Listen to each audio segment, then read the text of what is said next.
light is so bright. It is. Kia ora, farm. Kia ora, kia ora. I got this guy here hanging out with me. Look at him, he's so handsome. Yeah, not quite Mo, but the next best thing. The next best thing. Well, no one can do it like Mo. Auntie Mo is hanging out. She's off to go grab a couch, and unfortunately couldn't be able to hang out with us today. But I was able to rope this fella in, and we're going to have a bit of a yarn today. So, first up, how you been, bro? What have you been up to for the last couple of weeks? Wow, last couple of weeks have been massive, bro. Since last time I was on the debrief, I've been around the country training, maybe building my empire, changing the world as much as I can. Bro, I just got back from Gizzy. Celebrated, remember Sammy, big fella? I do. Yeah, used to train at 808, one of 808's biggest members. To date, he's lost 40 kgs, bro. Now he's happily married with his beautiful wife down at Gizzy, so I went and celebrated. That's a shout out to you, Sammy. Yeah, congratulations, Sam. Yeah, awesome, brother, awesome. And he's got some good news? He does. He is expecting a child in April. Yeah, man, welcome to the best club in the world, bro. Dad.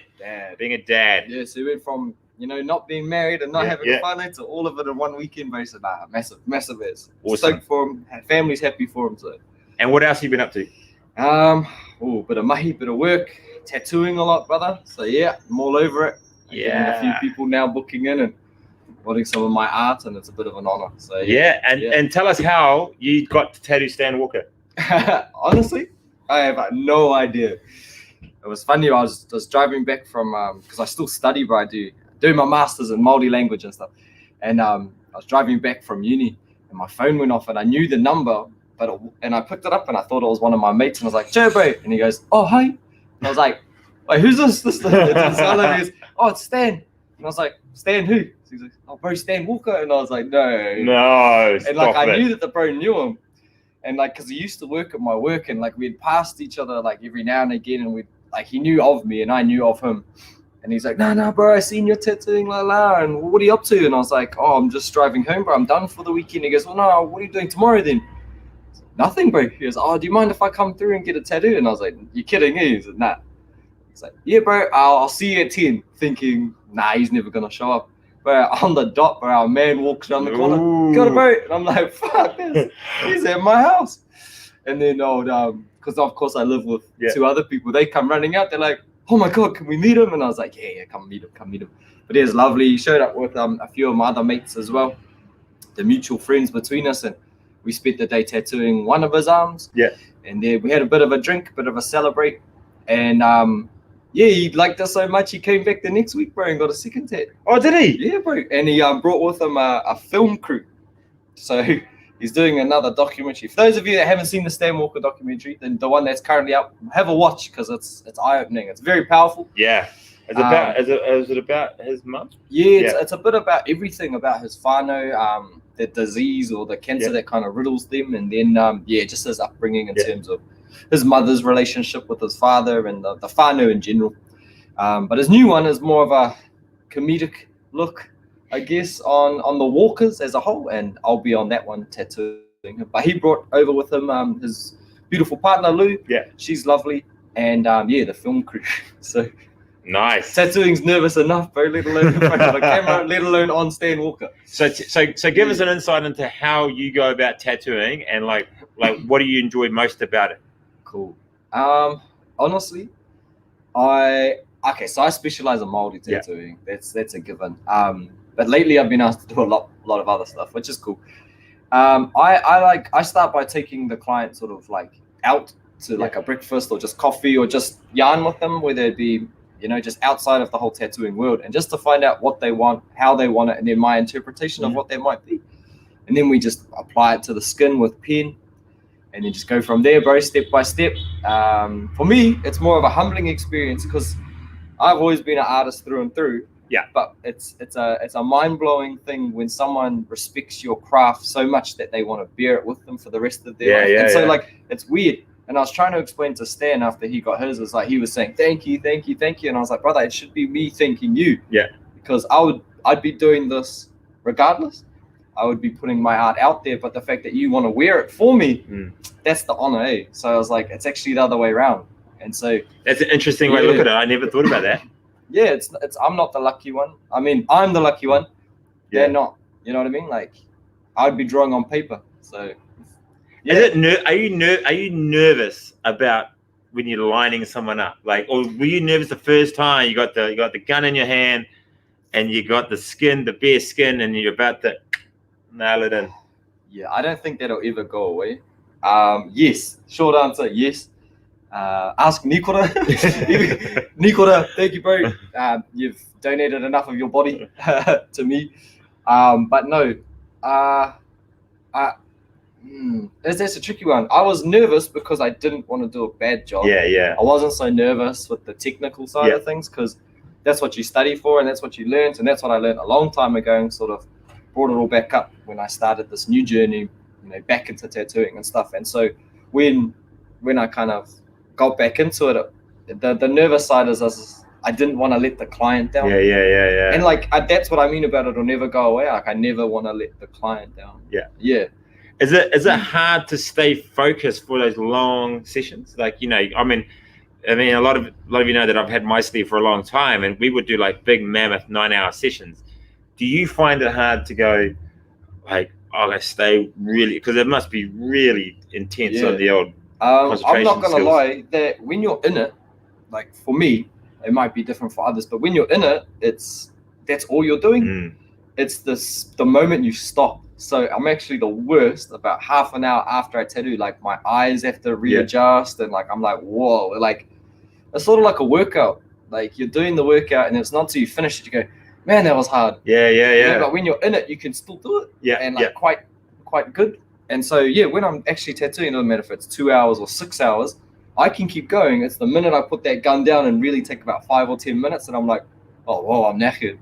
And the hardest thing I think is your eyes, because I'm focusing on such a small thing that's vibrating and moving at such a pace that like you start to slow that down. Your eyes can start to pick up on it, and then as soon as you finish, your eyes have to adjust to the what else is going on, and that's when you start being like, wow, I'm tired. Oh, yo. Yeah, that's the buzzy thing. And what is the weirdest tattoo? I'm guessing it's probably your sister that's just popped on. The weirdest tattoo that you've ever done? That I've ever done? Yeah. Or like, well, not weirdest, but like, man, that was out there. Yeah, so it's actually probably my sister's tattoo. My sister come over, and she reckons, oh, I've got 5 toes. Can you put F-U-C-K on the little ones, and then a big U on the big toe, so that when she flicks her toes up, oh, fuck you. That's probably the most out loose. Of it. The other one as well, that was just a funny one. The most out of it tatters, well, of course, I put myself out there as a moko artist. They're doing Māori stuff. I got this message from one of Lucy's lash clients, actually. Thanks, Lucy. And they were like, oh, we've seen that you do tattoos. Can we get the number plates of our cars done? And I was like, oh, wow. Yeah, like, okay, I'll get your number plate. Where did you want it? Oh, I want mine on my butt. And I was like, okay, girl, I've never met. I'll tattoo something on your butt. And then she goes, oh, I'm going to bring my mate as well. And I was like, well, what's her number plate? She's like, nah, I don't want to get a number plate. She wants to get Lucky You on her butt. So here I am with these 2 girls I've never met, bro. Wow. And I'm just like, both of them there, and I'm tattooing. One of them gets a number plate on their ass, and the other one gets the word Lucky You. Was it big or was it quite small? I was about 10 centimeters. Oh, yo. Bro, I tried to talk that girl out of it too, because I was like, look, I know it's funny now, but in 10 years, do you really want Lucky You on your ass? Yeah, but now it's all good. I'll tell you what, like if you've never had a tattoo, it is by far one of the most addictive experiences that you'll ever get. I only ever wanted one which is on my back, and now we're about to go and line this whole arm up. So, if you're into it, make sure you hit up the bro, sort him out, plug it. Yeah. So you can follow me on ara_oaha, ara_oaha, means creative pathway. I kind of chuck up all my stuff there, or you can just follow my personal Instagram. I usually link the two just to make that transition a bit easy. Or just come see me. So most people do. Yeah, Taylor Rose, she's got her first one. Looks sick. I was actually talking to her yesterday. The lining on it was so good that the type of script that it was, like typewriter script, Yeah. Kind of like a typewriter, and it's really hard to get that really thin line to come off the bottom of a lot of the words at the top. And it's exceptional what he's done. So make sure you go check it out. Taylor Rose, it looks stunning. And she did say to me she now wants to get a full sleeve. So yeah, she's like, I want more now. I want more. And it's super addictive. So I was trying to make, because apparently her mom can't handle needles. No, bro. she can't. And so when C2. she come over, so C2's looking and then looking away, and I was like, well, up to. She said, oh, nearly. Yeah, she gets real like this. But nah, apparently she couldn't see the needle going into the skin, so not as entertaining as I thought. Yeah, and the other side of what you do is obviously filmmaking and being really creative and stuff like that. And Ben, if you've seen like a lot of this stuff and a lot of this stuff, that's what he does. And we're also like heavily involved in the CrossFit scene and looking at that sort of stuff. What have you seen that you think, man, like content creation in that space has changed from this to this? Can you kind of describe how that looks and what you think will be next within kind of videography and content? Yes, that's a good point, bro. And you would have noticed this as well over the okay, this year has been an absolute shitstorm, but what it has done is it's allowed people to kind of realize that we don't actually need a lot of the things that we thought we needed, especially in media. And you'd know this from when we used to work at the old gym, is everyone wanted the flashiest content. They wanted the most movie production or TV quality product to push themselves out there. And it wasn't until people kind of had that taken away from them, they started making live streams and phones and all of this content that in the past was like, oh, it's not quite of the high quality. But now it's like anyone can make a blog, anyone can make an advert, and it can be done on your phone and it still gets the same message out there because people are just so used to seeing moving pictures now that it's just like, I don't care the production quality of it, I just need to see the message. And so especially in like places like the gym where it is quite messy, it's quite loud, it's quite rough, the lighting's usually really bad, those places have become places where that kind of content creation thrives. The rough, raw phone, unedited, just unfiltered sort of content. And that's where like in sort of the CrossFit scene and stuff, it thrives. Like it's great. We don't need to see it, like, watching the CrossFit games with all the flash cameras is mean, but you don't need that. Like, how many people get hyped watching like a clip of a young girl smashing Fran or something on Instagram? You know what I mean? And that gets more views than like I can spend 6 hours editing a clip and it gets like 10. And it's true. Like it's unbelievable. I mean, I've learned so much in the last, having you and Mo here, especially kind of directing me and kind of pushing me into, try this or do that or do this. I now do 90% of my content creation of this little thing. And if I think about what that you used to see, I mean, Mo made a really good point to me. If you watch The Matrix, the bullet scene, and they're like, we were all buzzing out like, whoa, this is like the most fucking weirdest, craziest thing. I can do that now on this. Right. And and I'm just like, bro, it blows my mind. And obviously, like small investment and like a little gimbal for your cell phone, a little bit of software, a couple $100, and man, we're making, I would say fairly good content for you guys and for everyone out there. And then stuff like StreamYard has kind of been like a game saver for us, So everything has become accessible. And like a level super accessible. That you would never imagine was, but it is, and it's thriving. Don't get me wrong, though, there is still a place for production. And go see him for it. Please. But no, there is a place still for production of movie and television and stuff like that, because they're contrast there. I think that they both need each other. You need that rough and raw to contrast the really refined. Otherwise, they're going to merge and it's going to be ugly. And I think it kind of tells the story a little bit better, Nah, brother. Oi, I better see you today, mate, at 1:30 for that endurance WOD.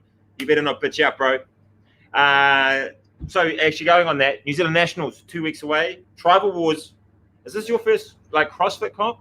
Like I know you've done D7, but is this like the first proper CrossFit? Like, is Tribal Wars CrossFit? Or is it more function? I thought the first thing was like an obstacle. Well, Kotahi CrossFit is the one that runs it. So I guess from a CrossFit gym point of view, I don't know, it's probably the same. But it's so you got one next weekend. Are you going to come down Nationals? Okay. So what are you most looking forward to with Tribal Wars? We'll go with that first. Honestly, if you've ever seen me work out in the gym, I'm pretty lazy. But when it comes to comp days and stuff, and I noticed this from the first couple of comps I've done, is like you turn it up another gear. I don't know if it's atmosphere or it's just the fact that you don't want to look like shit.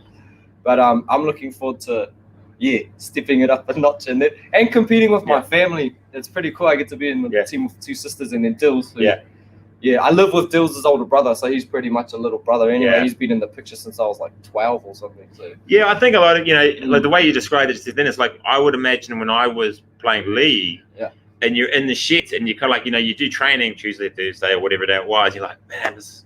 But then you're on game day, you kind of get that little extra bars, a little 5%, a little bit like you get amped up a little bit more. When I did Waka Ama, it was the same. You get on the water and you kind of like the nerves start to go, and it's that kind of like electricity starting to come out of your fingers.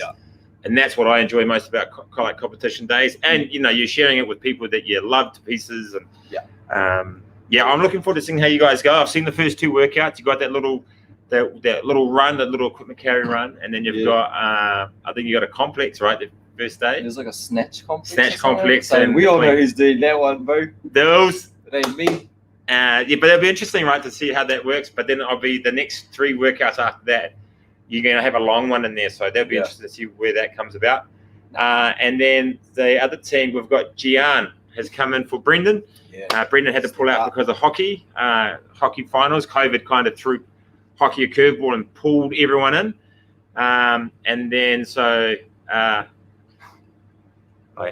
Continue. So I'm just syncing everything. So little Gian is coming in. He's going to be hanging out with Georgia, Danae, and Rian and that team as well. Oh, hell's bells. So that's going to be pretty exciting. Nationals week after. What do you reckon will be some of the things you're looking forward to seeing down there? Honestly, well, because they've only released the almost like flirting with us with those workouts, eh? Oh, I like that word. Flirting. They are flirting. Cheeky little nasties. Yeah, they have. They've released enough to make you go, ooh, but how? Yeah. So that's what I'm looking forward to. The adaptation, I guess, of the athletes on the day, and or when we find out when they get those workouts proper. Always looking forward to a worm workout, bro, because I know that we're quite cohesive when we train with the worm, but I'm looking forward to seeing other gyms that might not have trained with the worm as much. Because if you haven't trained with a worm, it's fucking hard. It's on the really day, hard, to get in sync with 3 other people.